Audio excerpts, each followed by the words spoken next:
இதெல்லாம் உனக்கு தேவையா அப்படின்னு உங்களை பார்த்து யாராவது கேட்டிருக்காங்களா? நேற்று என்ன பார்த்து ஒருத்தர் கேட்டாருங்க. நான் லண்டனில் ஒரு கார்ப்பரேட் கம்பெனியில் ஒர்க் பண்ணுறேன். நேற்று என்னோட கொலீக் ஒருத்தர், உங்களுக்கு எதுக்கு இந்த இன்ஸ்டாகிராம், யூடியூப் சேனல்லாம்? அப்படியே பார்த்தீங்கன்னா உங்களுக்கு ஒரு 100 பேர் வீடியோ பார்க்குறாங்க, ஒரு 200 ஃபாலோவர் இருக்காங்க, எதுக்கு இது உங்களுக்கு தேவையில்லாத வேலைன்னு கேட்டாருங்க. என்னோட பதில் ஒன்று தாங்க. நான் ஒர்க் பண்ணுறது என்னோட ப்ரொஃபஷனல் லைஃப், அது என்னோட கெரியர். அதில் நான் ஸ்மார்ட் ஒர்க், ஹார்ட் ஒர்க் பண்ணி நெக்ஸ்ட் லெவல் போகிறதுக்கான எல்லா க்ரோத்துக்கான எல்லா முயற்சியும் செய்வேன். ஆனால் இந்த இன்ஸ்டாகிராம், யூடியூப்ன்றது என்னுடைய மனசுக்கு பிடிச்ச விஷயத்தை நான் பண்ணுறேன், என்னோட பேஷன். இதில் இந்த மாதிரி வீடியோ போட்டால் நிறைய வியூவர்ஸ் வருவாங்க, இந்த மாதிரி வீடியோ போட்டால் நிறைய ஃபாலோவர்ஸ் வருவாங்க, நான் யோசிக்கணும்னு அவசியம் கிடையாதுங்க. எனக்கு மனசுக்கு பிடிச்ச விஷயத்த நான் உன்னை பேசுகிறேன். அதை இந்த உலகத்தில் ஏதோ ஒரு மூலையில் இருக்க எங்கேயோ ஒருத்தர் பார்த்தா ஒரு முகத்தில் சின்னதாக ஒரு சந்தோஷம் வருது.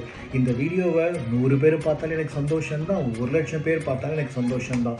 ஸோ நீங்களும் உங்கள் பேஷனை ஃபாலோ பண்ண நினச்சிங்கன்னா கண்டிப்பாக பண்ணுங்கள். உங்களுக்கு மனசுக்கு பிடிச்ச விஷயத்தை நீங்கள் பண்ணும் போது அதுக்கான ஒரு டார்கெட்டை ஃபிக்ஸ் பண்ணாமல், அதுக்கான ஒரு க்ரோத் எதிர்பார்க்காம நீங்கள் பண்ணிக்கிட்டே இருந்தீங்கன்னா உங்களுக்கு கண்டிப்பாக அது சந்தோஷம் தருங்க.